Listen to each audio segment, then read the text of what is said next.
Hello there. Just gonna try to do my best here to explain these notes. Transforming exponentials. We did look at this topic yesterday. Starts out talking about what do you do to an exponential equation to make its graph shift up or slide up, shift down or slide down, flip left or flip right, flip up or down possibly. So anyhow, yesterday we saw like sliding up would require doing something like this down here, adding a 2 here. Shifting down would require something like subtracting this 3. And then as we try to flip or reflect the graph, you're looking at something like this, right? If you wanted to flip down, make the base here negative, as you see a -2, and then here, as you want the graph to flip right or left, you go ahead and make the exponent negative. So anyhow, that was just kind of a quick snapshot. And let's see here, we could just kind of talk about, well, so we're going to call this the original function, y equals 2 to the x power. Over here, these notes right here, it says these are two types of transformations. A slide or a translation is one type of transformation. A reflection or a flip is another type of transformation.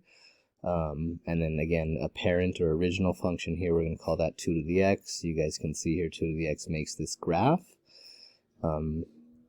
If we want it to slide up, we just do this y equals 2 to the x plus 2, as you see here. Adding 2 to a parent function translates or slides that exponent. Well, we're talking specifically about exponential functions. It slides it up. So if you look at the original one, this one is slid up 2 spaces because of that plus 2. And then reminder, right, the horizontal asymptote, or HA, does slide up with it. So if the horizontal asymptote here was at y equals 0, down here it slides up and it's at y equals 2. As we continue to look at that, we see the same thing here. The original graph compared to this one has slid 3 spaces down because, as you can see, the function is 2 to the x minus 3.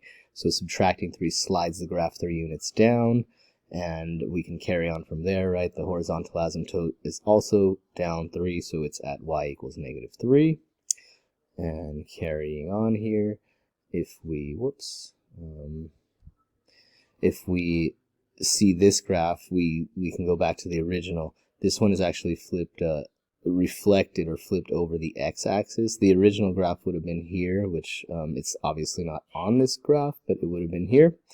If it flips down, that would give us this image. So the base is not in parentheses, so only use the negative sign once. Remember, I had mentioned to you guys about this.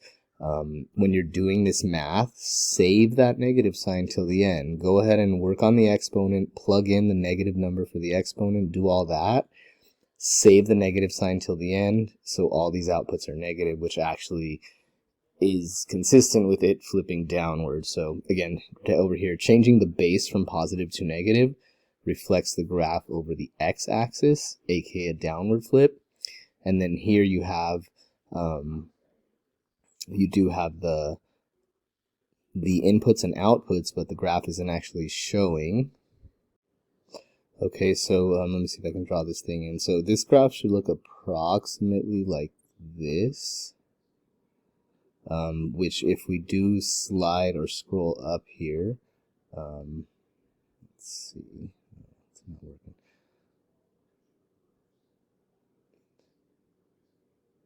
Anyhow, this graph right here, if we slide or scroll up, you'd be able to see that how it compares. This is going to be a flip over the y-axis.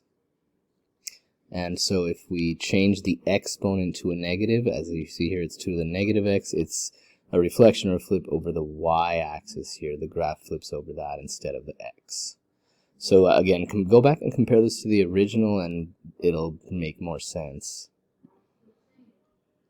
And let's go ahead and do that. So the original graph is here. The one I just showed you basically did this, and right, the one we were just looking at does more like this. So that's how we eventually see this as as a flip over the y-axis. Again, the original is here, and then the flip over the axis is there. So that's basically it. You really, for this lesson, you just need to know what you might do to an exponential equation to make the graph slide up. Remember, that's adding a positive number.